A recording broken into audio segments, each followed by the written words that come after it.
Derechos inalienables. Voy a comenzar este escrito con una breve reseña sobre los derechos inalienables que fundamentan nuestra existencia como seres humanos.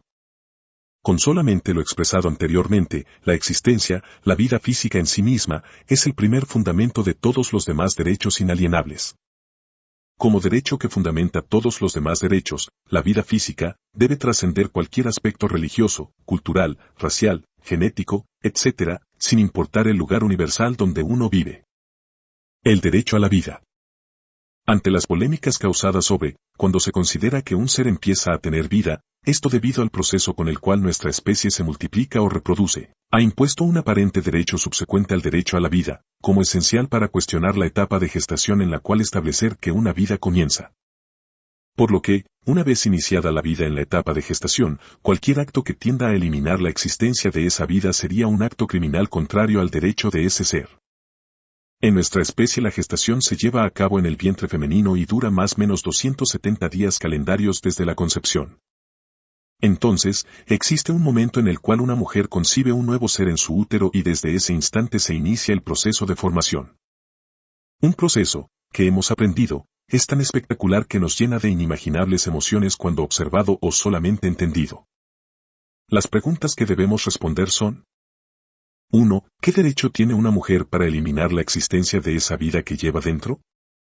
2. ¿Cuándo, si es que aceptamos que una mujer tiene tal derecho, es que le será permitido hacerlo sin que sea un crimen? 3. ¿Cuáles son las condiciones bajo la cual una mujer adquiere tal derecho? No son preguntas fáciles de responder, porque en esencia ya existe una vida gestándose en su vientre y dicha vida tiene derecho a existir. La controversia científica.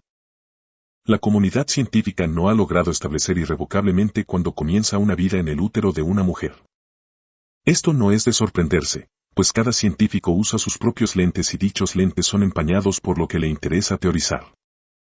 Lo que sí es comprobable es que a los más menos 14 días desde la concepción, el proceso es protegido por el mismo útero, haciendo imposible observarlo.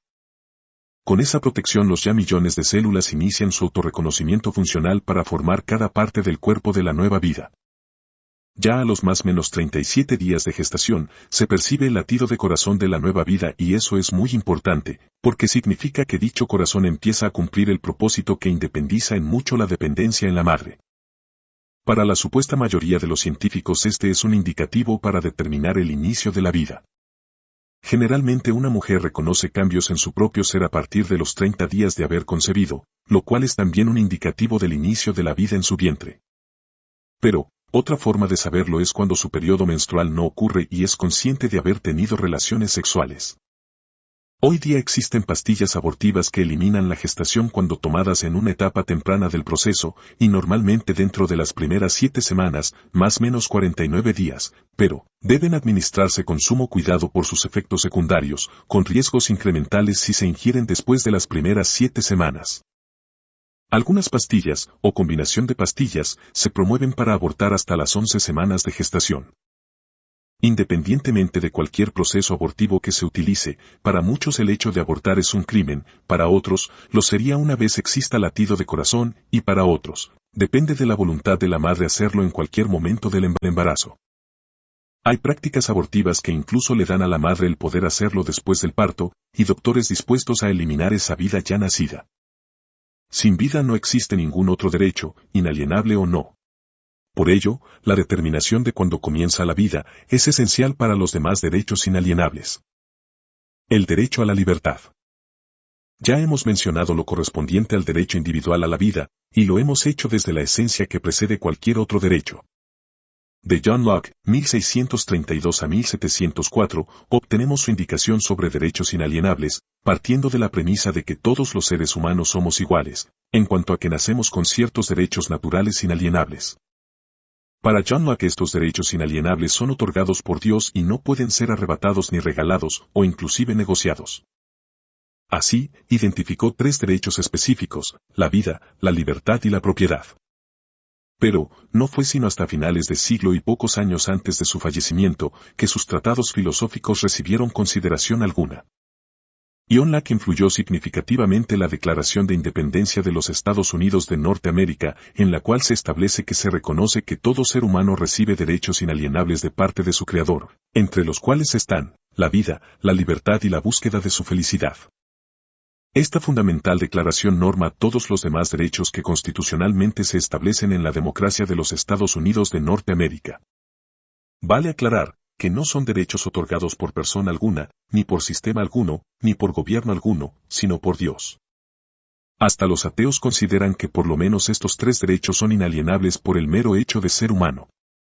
Bajo el derecho inalienable de la libertad, en poco menos de 3 décadas se elevó la polémica sobre la esclavitud y fue de tal magnitud que 2 décadas más tarde se libró una guerra civil, en cuyo centro estaba la liberación de todos los esclavos en los Estados Unidos de Norteamérica. Único país en la historia donde se libra una guerra civil para garantizar a todos el derecho inalienable a la libertad. Como consecuencia del derecho inalienable a la libertad individual, y considerando que tal libertad conlleva la necesidad de aclarar otros derechos que del mismo se desprenden, están los derechos a la libre expresión, derechos a la privacidad, derechos a la propiedad y el derecho a poseer medios para defender sus derechos ante gobiernos, autoridades o grupos represivos, o sea, el derecho a portar armas. Aquí me parece importante enfatizar que la libertad no es posible ejercerla sin la capacidad de expresarse, ya que el idioma en sí es fundamental para poder pensar y comunicarse. Todos pensamos con palabras y a veces imágenes que luego describimos con palabras. Sin un vocabulario lo suficientemente amplio, nuestra capacidad de pensar y raciocinar es limitada. Nuestras creencias, aun las creencias religiosas, se fundamentan en nuestros pensamientos y en ello radica esencialmente la libertad. Todo acto de censura es uno contrario a la libertad. Pero ¿cómo podemos percibir la magnitud de lo que implica ser libre? Bueno, me parece que una de las tantas frases famosas de Benito Juárez García, 1806 a 1872, posiblemente inspirado por Immanuel Kant, 1724 a 1804, pero que no le resta a su propia inspiración, es muy contundente: el respeto al derecho ajeno es la paz. ¡Qué frase tan apropiada! Sin paz no puede haber libertad, pues en el juego de la vida todo se pierde si pierdes la vida. Pero, la libertad absoluta no puede existir, pues el límite de nuestra libertad es el respeto al derecho ajeno. Actuar en contra del derecho ajeno es por sí un crimen, y quien lo comete debe ser reprendido y o castigado por ello. Eso lo trata con exquisita profundidad Fyodor Dostoyevsky, 1821 a 1881, autor ruso, en su novela Crimen y Castigo. El aspecto de mayor consideración en cuanto a la libertad, es la vida comunitaria donde compartimos con otras personas y aprendemos a respetar los derechos de los demás. Cuando existe algo que nos parece inaceptable, recurrimos a nuestra libertad de expresión para comunicarlo y procurar convencer a otros, pero jamás buscando imponerlo a los demás. Si no encontramos aceptación a lo que queremos, tenemos toda la libertad de abandonar esa comunidad y buscar otra que lo acepte. Inclusive, aunque la mayoría lo acepte, el derecho es individual y no debe imponerse. Lo que ahora consideramos derechos de las minorías. Uno puede contar con la libertad de expresar lo que quiera, otros tienen el derecho de escucharle o no. Uno no debe utilizar su derecho para causar daños a nadie, pues ello es no respetar el derecho ajeno. El derecho a buscar la felicidad. Este es un derecho muy difícil de analizar y que posiblemente sea causa de las mayores polémicas. Entendamos que, en la Declaración de Independencia de los Estados Unidos de Norteamérica, se cambió lo que John Locke indicaba, el derecho inalienable a la propiedad, por el derecho inalienable de buscar su propia felicidad. ¿Qué hace a una persona feliz? La realidad es que cada quien decide y no siempre, o mejor aún casi nunca, lo que hace feliz a uno es igual a lo que hace feliz a otro. Lo que sí podemos considerar son las condiciones que deben prevalecer para que cada quien pueda buscar y encontrar su felicidad, preservando su vida y su libertad. Quizás el concepto que permitiría comprender la felicidad es el concepto de una vida plena, ya que este concepto trasciende aquellos momentos de emociones agradables que se confunden con la felicidad. Me parece que el tercer derecho inalienable debe ser la consecución de una vida plena, pero es solamente mi parecer.